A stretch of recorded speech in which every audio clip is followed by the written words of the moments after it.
Hello दोस्तों, मैं Hemant sir advance classes के यूट्यूब चैनल पर आपका हार्दिक स्वागत। तो बच्चों बात करेंगे, देखो नेक्स्ट टॉपिक, हम ब्लड में ही चल रहे थे, अब आज बात करेंगे ब्लड में आगे के बारे। तो सेकंड पार्ट हमारे पास ब्लड के अंदर है रुधिराणु।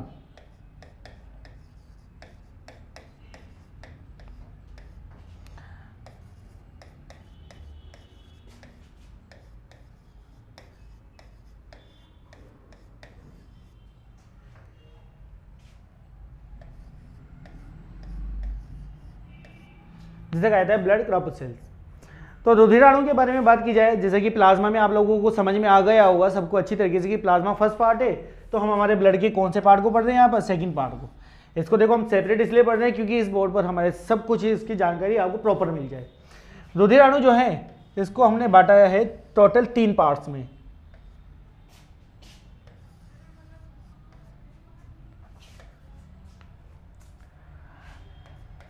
ठीक है, तो हमारा रुधिराणु या ब्लड कॉर्पसेल्स इसको कितने भागों में बांट दिया हमने, इसको बांटा टोटल हमने 3 भागों में।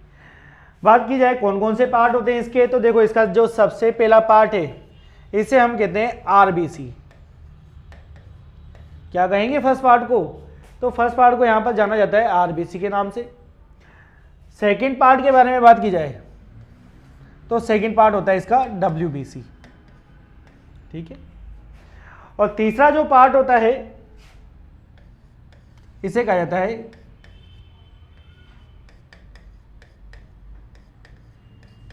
प्लेटलेट्स। तो आपके ब्लड में जो रुधिराणु सेकंड पार्ट है इसके अंदर फर्स्ट पार्ट हो जाता है आरबीसी, सेकंड पार्ट डब्ल्यूबीसी और तीसरा होता है इसके अंदर प्लेटलेट्स। आरबीसी को आप सब जानते होंगे कि इसको कहा जाता है लाल रक्त कणिकाएं, या इसको इंग्लिश में कहते हैं रेड ब्लड सेल्स। डब्ल्यूबीसी को कहा जाता है व्हाइट ब्लड सेल्स या श्वेत रक्त कणिकाएं। इसी प्रकार से प्लेटलेट्स को जो है हिंदी में जाना जाता है रक्त बिंबाणु के नाम से।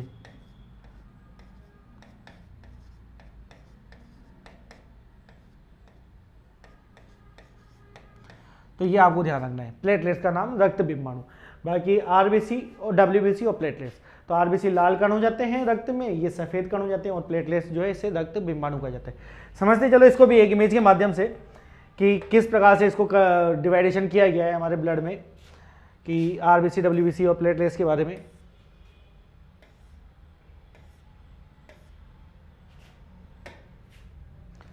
तो देखो ये हमारा ब्लड है, इमेज में आप लोगों को दिख रहा होगा। तो प्रॉपर ब्लड जो है इसके अंदर देखो आपके सामने यहाँ पर दिख रहा है, ये जो है एक पार्ट तो आपको दिख गया प्लाज्मा का, जो व्हाइट पार्ट को प्रेजेंट कर रहा है। इसमें जितना भी व्हाइट पार्ट है ये प्लाज्मा एक लिक्विड फॉर्म में पदार्थ होता है हमारे ब्लड के अंदर, जो प्रेजेंट कर रहा है इस इमेज के अंदर।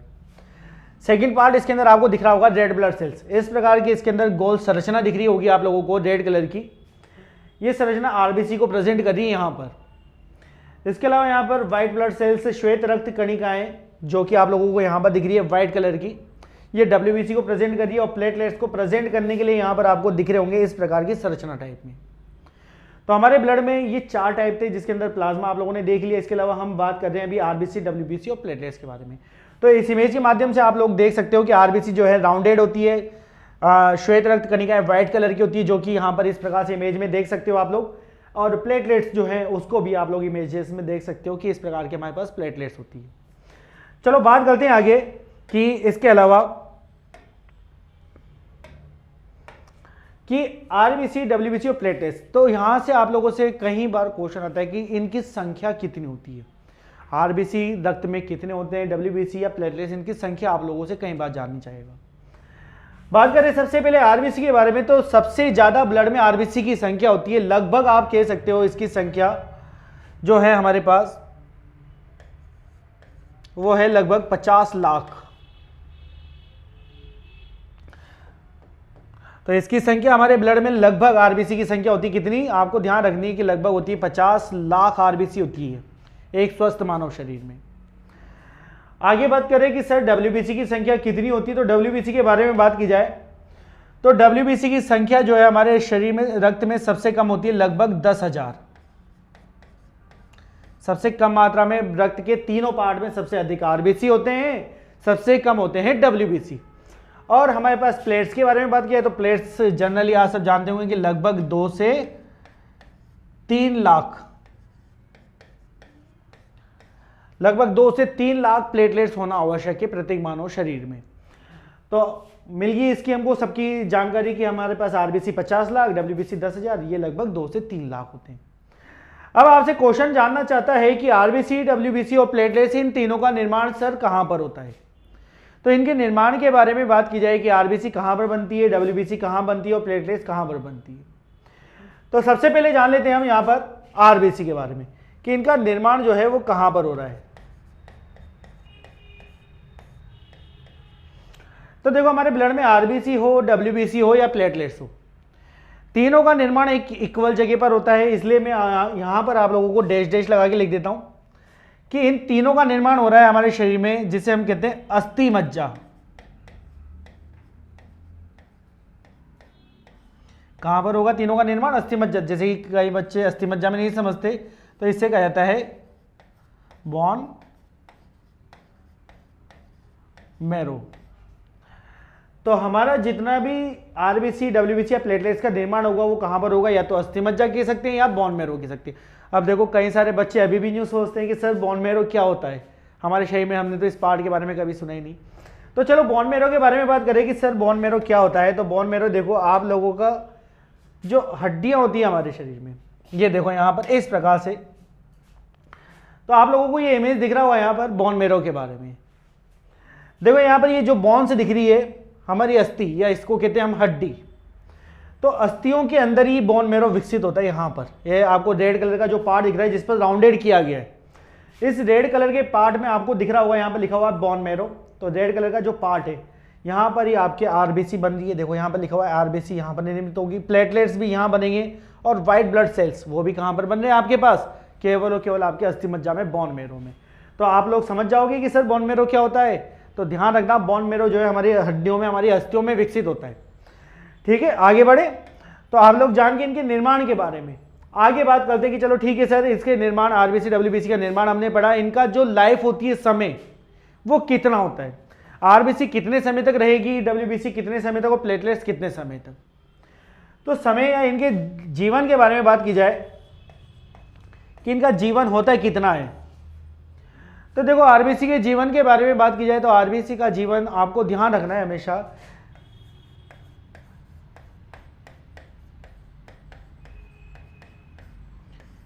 कि इन तीनों कणों के अंदर सबसे लंबा समय काल केवल आरबीसी के पास है। आरबीसी का जीवन जो है लगभग होता है 20 से 120 दिन का। कितना जीवन रहेगा? लगभग 20 से 120 दिन तक आरबीसी जीवित रहती है। सेकंड पार्ट है हमारे पास डब्ल्यूबीसी, इसको समझते हैं। तो डब्ल्यूबीसी का जीवन सबसे छोटा लगभग होता है 2 से 4 दिन का, यह आपको ध्यान रखना है। अब बात की जाए कि डब्ल्यूबीसी का जीवन सबसे छोटा है इन कणों में, और बात की जाए कि प्लेटलेट्स का जीवन कितना है। तो प्लेटलेट्स के जीवन के बारे में बात की जाए तो इसका जीवन होता है लगभग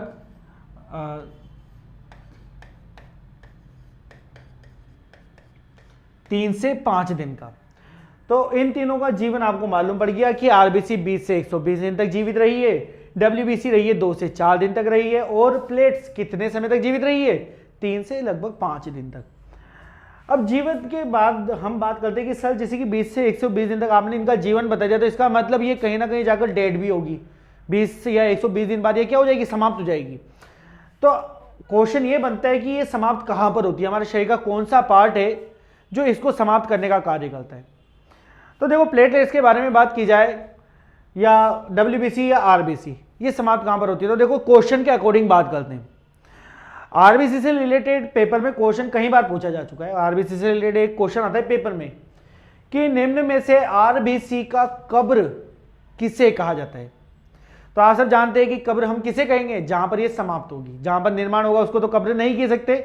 जहां पर इसका समाप्ति होगी या जहां पर ये नष्ट हो जाएगी उसको इसका क्या कहा जाएगा? कब्र कहा जाएगा। तो क्वेश्चन पेपर में आ चुका है कई बार कि निम्न में से आरबीसी की कब्र क्या है? तो जहां पर ये समाप्त होगी। तो हम बात करते हैं कि समाप्ति के बारे में।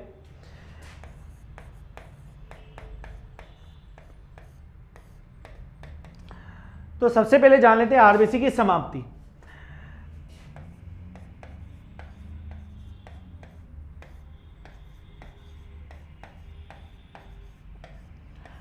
तो देखो आरबीसी की समाप्ति जो है हमारे प्लीहा में होती है। कहां पर होती है? हमारे प्लीहा में, हमारे स्प्लीन में जाकर ये समाप्त हो जाती है।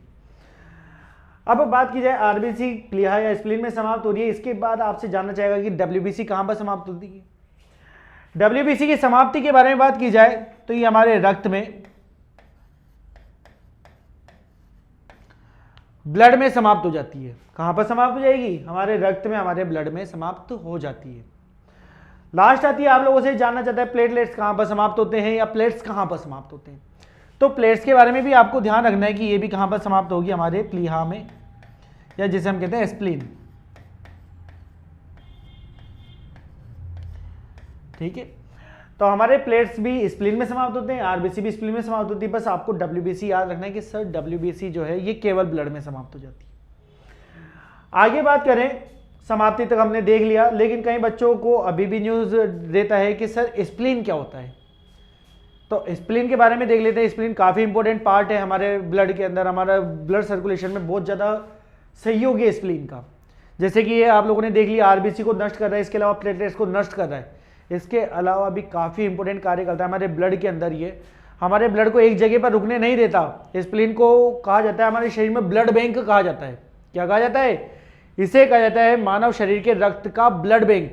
कारण क्या है कि रक्त को एक स्थान पर ये कभी रुकने नहीं देता। देखते हैं कहां पर उपस्थित होता है ये स्प्लीन। तो देखो इमेज के माध्यम से देखते हैं। तो यहां पर देखो आप लोगों को एक इमेज दिखाई दिया होगा। इस इमेज में आप लोग देख सकते हो कि यहां पर एक शिशु का इमेज दिया गया है और इसके अंदर बताया गया है सबसे पहले इसका जो ये पार्ट है। आपको यहां पर इस प्रकार का ये पार्ट दिख रहा है, इसको कहा जाता है स्टोमच, या इसे कहा जाता है अमाशय। तो जस्ट स्टोमच या अमाशय के जस्ट नजदीक आप लोगों को दिख रहा होगा स्प्लीन। यहां पर इसमें बड़ी संरचना में भी दिख रहा होगा। तो स्प्लीन जो है जस्ट स्टोमच या अमाशय के जस्ट पास में उपस्थित एक प्रमुख पार्ट है। और हमारे जो है आरबीसी यहां पर नष्ट होगी, हमारी प्लेटलेट्स भी कहां पर समाप्त हो जाएगी? हमारे स्प्लीन के अंदर। तो ये यहां पर आप लोगों ने जाना। अब आगे बढ़ जाते हैं। तो ये तो देखो इनके कुछ कॉमन फैक्ट थे। आगे बात करते हैं इसके अलावा। तो आगे बात करें, अब बात करते हैं सेपरेट केवल आरबीसी के बारे में कि सर आरबीसी सेपरेट क्या कार्य करती है। तो देखो आरबीसी के बारे में बात करें, इनके कार्य के बारे में कि आरबीसी का क्या कार्य है। तो आरबीसी के कार्य के बारे में बात की जाए तो काफी इंपॉर्टेंट कार्य है भाई। आप सब जानते हैं कि देखो ब्लड ही जो हमारे शरीर में इधर से उधर जा रहा है, मतलब एक प्रकार से सर्कुलेशन जो बना हुआ है बॉडी के अंदर वो रक्त के माध्यम से ही है। तो इसका कार्य कुछ ज्यादा नहीं। आप सब जानते हो एक मानव को जीवित रहने के लिए जरूरी है ऑक्सीजन की। तो क्या होता है, ऑक्सीजन हम वातावरण से ले लेते हैं, वातावरण से हमने ऑक्सीजन ली और हम क्या कर देते हैं, हमारे शरीर के अंदर जो CO2 है उसको हम बाहर निकाल देते हैं, ताकि क्या है हमारा जो हमारा श्वसन क्रिया है वो चलती रहे। तो हमने क्या करा, शरीर में ऑक्सीजन ली और कार्बन डाइऑक्साइड को छोड़ा। तो ऑक्सीजन जब हमने शरीर में ली तो आप सब जानते हैं कि वो हमारे ब्लड में जाकर मिल गई होगी ऑक्सीजन, और ब्लड के माध्यम से क्या हुआ होगा, सर्कुलेशन हुआ होगा। तो आपको ध्यान रखना है आरबीसी का केवल कार्य छोटा सा। तो आरबीसी क्या करती है, हमारे शरीर में जो ऑक्सीजन होती है O2 और जो रक्त में CO2 उपस्थित है, तो हमारे शरीर में ऑक्सीजन और CO2 जिसे हम कहते हैं कार्बन डाइऑक्साइड, मतलब ऑक्सीजन को अंदर ले जाना और कार्बन डाइऑक्साइड को बाहर निकाल देना। ठीक है भाई, यही तो प्रोसेस होता है हमारे शरीर में श्वसन क्रिया में। क्या होता है कि ऑक्सीजन तो अंदर जाएगी और कार्बन डाइऑक्साइड बाहर आ जाएगी। तो हमारे शरीर में ये जो कार्य करने का कार्य करती है O2 का और CO2 का संचालन जिसे हम कहते हैं। ठीक है, मतलब पूरी बॉडी के अंदर ऑक्सीजन को सर्कुलेट करने का कार्य भी किसका होता है, आरबीसी का। प्लस हमारे रक्त में से CO2 को बाहर निकालने का, बाहर तक लाने का कार्य किसका होता है, आरबीसी का। तो O2 और CO2 का संचालन जो है वो कौन करेगा, ब्लड में करेगी वो हमारी आरबीसी। फिर ठीक है, आरबीसी के बाद आगे जाते हैं डब्ल्यूबीसी का क्या कार्य है, डब्ल्यूबीसी क्या कार्य करती है। तो देखो काफी ज्यादा इंपॉर्टेंट कार्य डब्ल्यूबीसी का भी है। डब्ल्यूबीसी क्या करती है, हमारे रक्त में, हमारे शरीर में क्या करती है, जो जितने भी हमारे शरीर में रोग होते हैं, हमारे शरीर में जितने भी रोग होते हैं, जितने भी डिसीज, जितनी भी बीमारियां होती है, उन रोगों से लड़ने का कार्य, उन रोगों से लड़ने का कार्य हमारी डब्ल्यूबीसी करती है। प्लस इसके अलावा हमारे शरीर में जो प्रतिरक्षा, हमारे शरीर में जो प्रतिरक्षा या इम्यूनिटी पावर जिसे हम कहते हैं, प्रतिरक्षा बढ़ाने का कार्य भी कौन करता है? WBC। तो ये आपको ध्यान रखना है कि प्रतिरक्षा बढ़ाने का कार्य भी जो है वो कौन करती है? हमारी WBC करती है। अब बात की जाए कि चलो WBC जो है रोगों से लड़ती है, प्रतिरक्षा बढ़ाने का कार्य करती है, इसको समझते हैं थोड़ा सा आगे। तो WBC में देखो, आप लोगों ने एक छोटी बीमारी के बारे में कई बार सुना होगा, एड्स के बारे में, जिसे हम कहते हैं एक्वायर्ड इम्यूनोडेफिशिएंसी सिंड्रोम। तो एड्स जब किसी व्यक्ति को होता है तो देखो सामान्यतः उसमें क्या होता है, उस व्यक्ति के शरीर में WBC की कमी हो जाती है। जब किसी व्यक्ति को एड्स होता है तो उसमें व्यक्ति के शरीर में क्या होती है? WBC की कमी हो जाती है, प्रतिरक्षा प्रणाली की वजह से बिल्कुल समाप्त हो जाती है।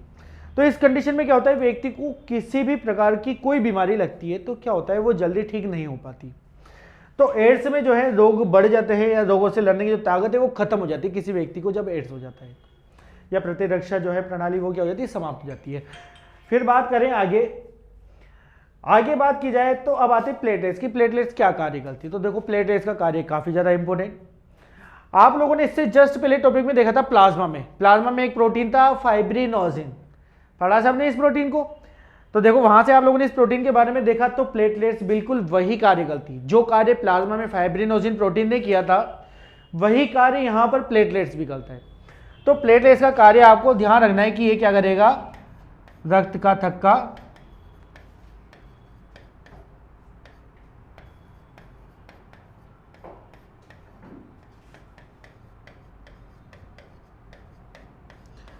तो ये भी बिल्कुल वही कार्य करता है, ये भी रक्त का थक्का जमाने में क्या करता है? सहायता करता है। तो देखो हमने सबके कार्य के बारे में भी जाना। अब बात करते हैं कि आरबीसी में सबसे इंपॉर्टेंट प्रोटीन कौन सा होता है। देखो आरबीसी काफी ज्यादा इंपॉर्टेंट, यहां पर आपके पास एक प्रोटीन के बारे में हमेशा जानना चाहेगा कि आरबीसी में मुख्य रूप से कौन सा प्रोटीन उपस्थित होता है। तो बात करें आरबीसी के बारे में,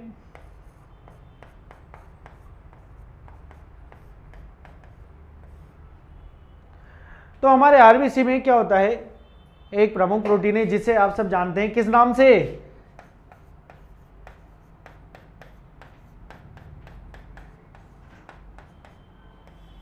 हीमोग्लोबिन के नाम से, ठीक है। तो हमारे आरबीसी वाले पार्ट में कौन सा प्रोटीन है? हीमोग्लोबिन प्रोटीन पाया जाता है। देखो काफी ज्यादा इंपॉर्टेंट प्रोटीन है हीमोग्लोबिन। क्या होता है कि हीमोग्लोबिन के कारण ही हमारे ब्लड का रंग कैसा होता है? लाल होता है। ये आपको ध्यान रखना है कि हमारे ब्लड का रंग लाल किस माध्यम से होता है? हीमोग्लोबिन की मात्रा की वजह से हमारे ब्लड का रंग लाल होता है।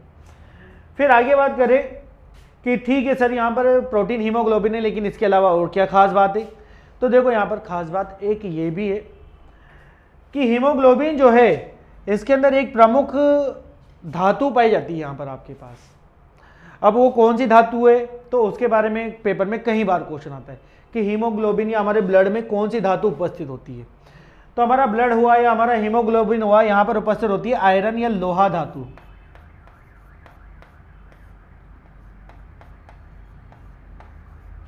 क्या उपस्थित होता है? यहाँ पर उपस्थित होता है या तो आयरन कह सकते हो या आप कह सकते हो लोहा धातु उपस्थित होती है सर यहाँ पर। अब देखो आयरन या लोहा धातु जो कि यहाँ पर उपस्थित है, कई बार क्वेश्चन यहाँ से ही बन जाता है आप लोगों के कि यदि किसी व्यक्ति के अंदर आयरन की कमी हो रही है, क्या हो जाए? यदि किसी व्यक्ति में आयरन की कमी हो जाए तो इसे किस नाम से जाना जाता है? तो अगर किसी व्यक्ति में आयरन की कमी हो जाएगी तो आप बता सकते हो इसे कहा जाता है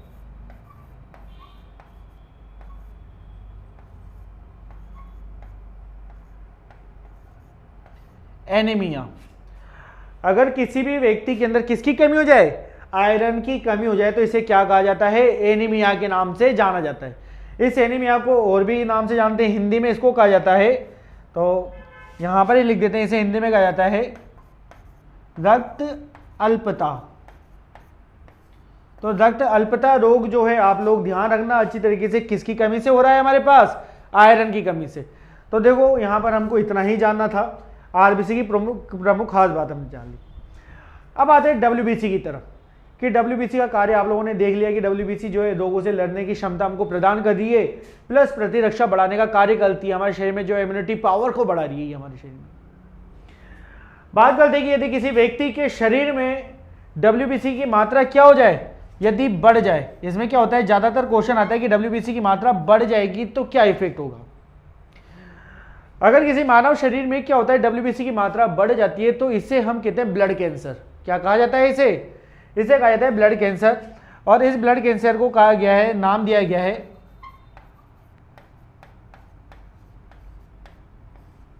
इसे कहा जाता है ल्यूकेमिया। तो कभी भी क्वेश्चन कई बार आता है बच्चों के पास कि निम्न में से जब शरीर में WBC की मात्रा कम हो जाए या बढ़ जाए तो दोनों पर ही इफेक्ट है। अगर आपको ध्यान रहे कि यदि WBC की मात्रा क्या हो रही है, बढ़ रही है, तो बढ़ने पर आपको ध्यान रखना है कि हमेशा होता है ल्यूकेमिया, और इस ल्यूकेमिया को कहा जाता है ब्लड कैंसर। रक्त कैंसर को निर्मित कर देता है ये। लेकिन अगर बात की जाए इसके अपोजिट कि अगर कम हो जाए ये WBC की मात्रा क्या हो जाए, रक्त में कम हो जाए, तो इस कंडीशन में क्या होगा? तो यदि हमारे शरीर में WBC की मात्रा कम हो जाती है तो इसे हम कहते हैं ल्यूकेपेनिया।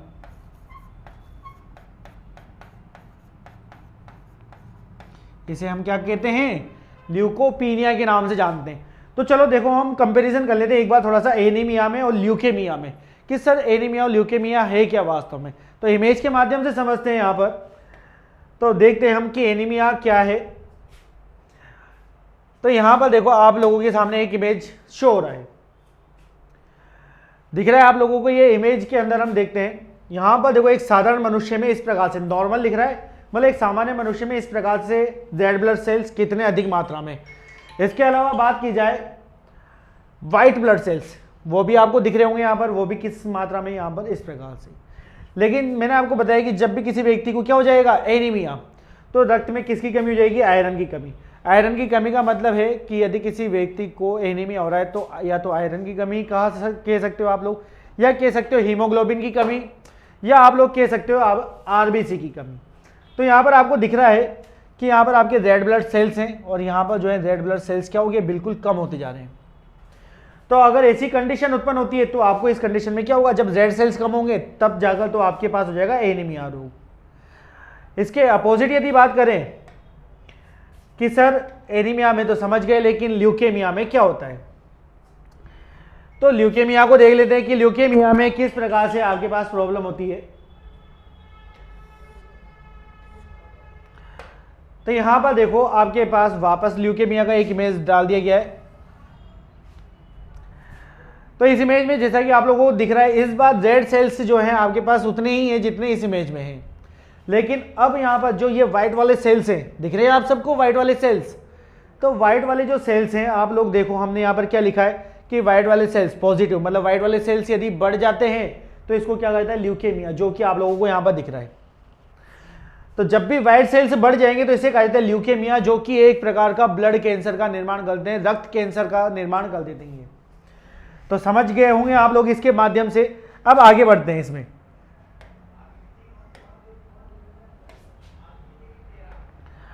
आते हैं हमारे प्लेटलेट्स वाले पार्ट पर। तो अब हमारे पास बच रहा है प्लेटलेट्स। अब प्लेटलेट्स में आप लोगों ने देख लिया कि रक्त का थक्का जमाने में सहायता कर रहा है। तो यहाँ पर जनरली आप लोगों से एक क्वेश्चन जानना चाहता है कि यदि मनुष्य में किसी भी कंडीशन से प्लेट्स की कमी हो जाती है तो क्या इफेक्ट होता है। तो इसके बारे में तो आप सब अच्छी तरीके से जानते होंगे कि सर प्लेट्स के बारे में तो क्या होता है, जैसे सर्दी आती है तो काफ़ी बीमारियाँ हो जाती है और वो बीमारी हम जानते हैं। तो देखो प्लेट्स की जब भी कमी होती है तो मैं लेस का चिन्ह लगा रहा हूँ ताकि आप लोग प्रेजेंट कर लेना कि सर कमी को बता रहे हैं। तो जब भी किसी व्यक्ति में प्लेट्स या प्लेटलेट्स की कमी होती है तो आप सब जानते हैं कि कौन सी बीमारी होगी, बिल्कुल वही बीमारी होगी जो आप लोग सोच रहे हो। तो यहां पर होती है डेंगू।